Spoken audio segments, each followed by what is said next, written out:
ভাদ মাহৰ শুক্লা একাদশীত তিথিত উদযাপন কৰা হয় চাহ জনগোষ্ঠীৰ যি জাতীয় উৎসৱ কৰম পৰৱ আৰু কৰম পৰৱৰ আজি এই তিথিত উদযাপন কৰিছে বোকাখাট চাহ বাগিচাৰ এই আখৰা বাকৰিত মই উপস্থিত আছোঁ। মোৰ ভিডিঅ' জাৰ্নেলিষ্ট জয়ন্তই দেখুৱাবলৈ যত্ন কৰিছে সামগ্ৰিক পৰিৱেশ। যিহেতু অসম চৰকাৰেও এই কৰম পৰৱৰ যি বন্ধ ঘোষণা কৰিছিলে তাৰ পৰিপ্ৰেক্ষিতত অসমৰ চাহ জনগোষ্ঠীৰ লোকসকল নিশ্চয় আনন্দিত হৈছে। আজি বোকাখাটত অনুষ্ঠিত কৰিছে কৰম পৰৱ আৰু লগতে উদযাপন কৰিছে তেওঁলোকৰ যি পৰম্পৰা আৰু সেই পৰম্পৰা অনুসৰি কাহিনী পুৰা ইতিমধ্যে কাহিনী সমাপন কৰিলে আৰু এতিয়া আখৰা বন্দনা কৰি তেওঁলোকে যি ঝুমুৰ নৃত্য আৰম্ভ কৰিছে মোৰ ভিডিঅ' জাৰ্নেলিষ্ট জয়ন্তই দেখুৱাবলৈ যত্ন কৰিছে সামগ্ৰিক পৰিৱেশ মই দেখুৱাইছোঁ।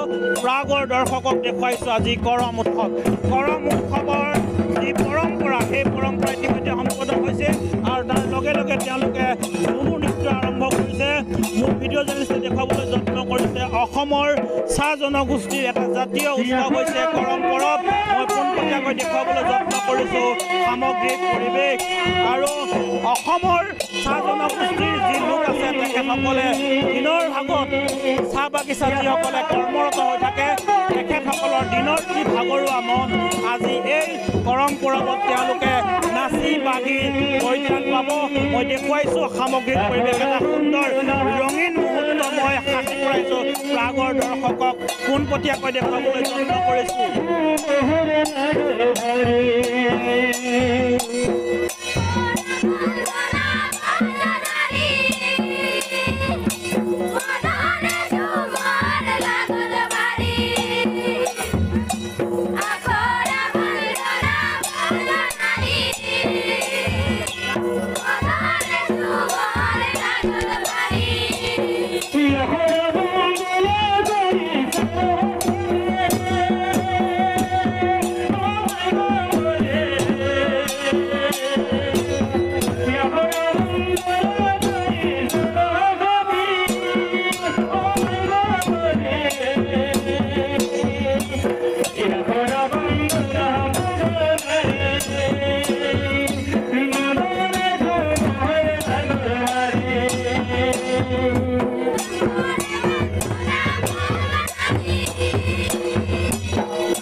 মই দেখুৱাইছোঁ সামগ্ৰিক পৰিৱেশ।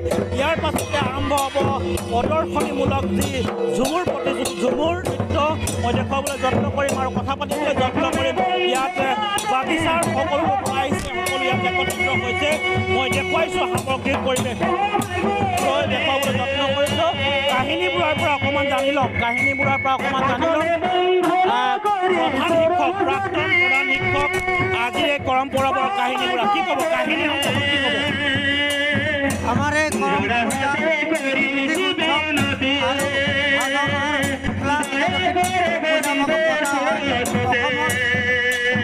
যিসকল চাহ জনগোষ্ঠীৰ লোক আছে তেওঁলোকে এই পূজা ভাগ পাতে।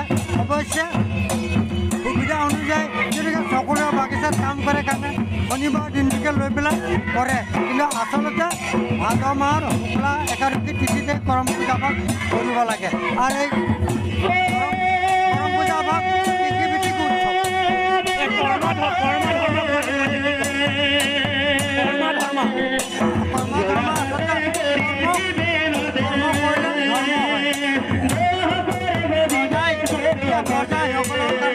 কাম কৰাৰ কাৰণে তেওঁলোকৰ ধৰ্ম হৈছিলে আৰু ধৰ্মৰ কাৰণে ৰাজ্যত আকৌ পুনৰ যিটো নাইকিয়া হৈ গৈছিলে আকৌ পুনৰ আহিলে। যেতিয়া কৰ্মা ধৰ্মা দুইবাৰ একেকাই আছিলে, ধৰ্মই বেয়া কাম কৰাৰ কাৰণে তেওঁ নাইকিয়া হৈ গৈছিলে, কিন্তু তেওঁ আকৌ কৰম দেৱতাক আনি আকৌ পূজা পতা কৰাৰ কাৰণে আকৌ পুনৰ